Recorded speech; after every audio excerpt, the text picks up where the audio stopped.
Muito bem, meus amigos.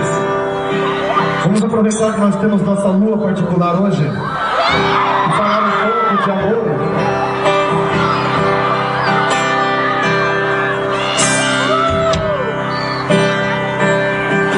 Vamos falar da mulher amada.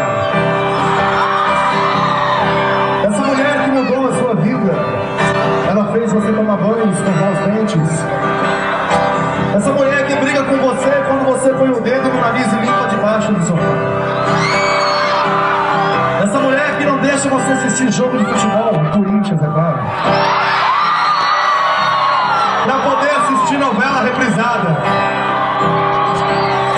Olhe para os olhos dessa mocreia e diga estas palavras de amor.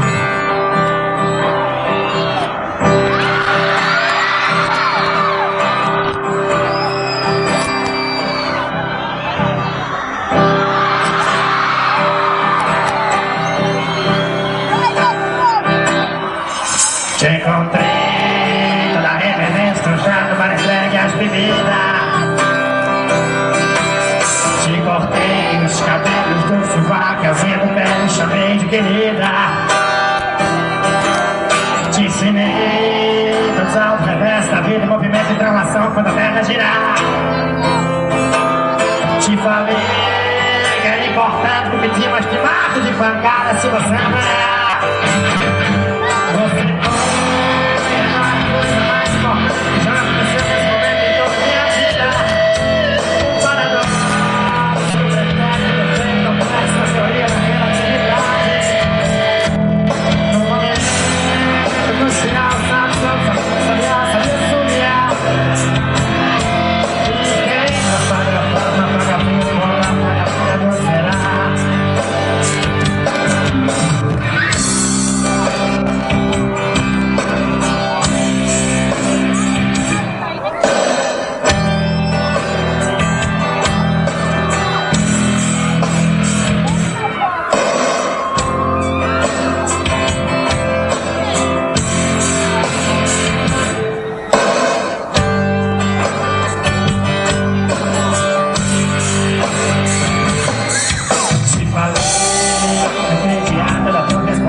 Os olhos pra mudar dos olhos, sou bonita, meu beleza, nunca vão deixando mesmo.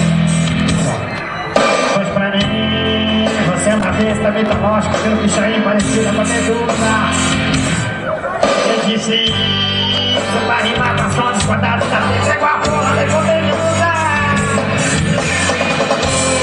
Agora a coisa mais importante é que eu tô deixando esse momento a Deus de toda a minha vida.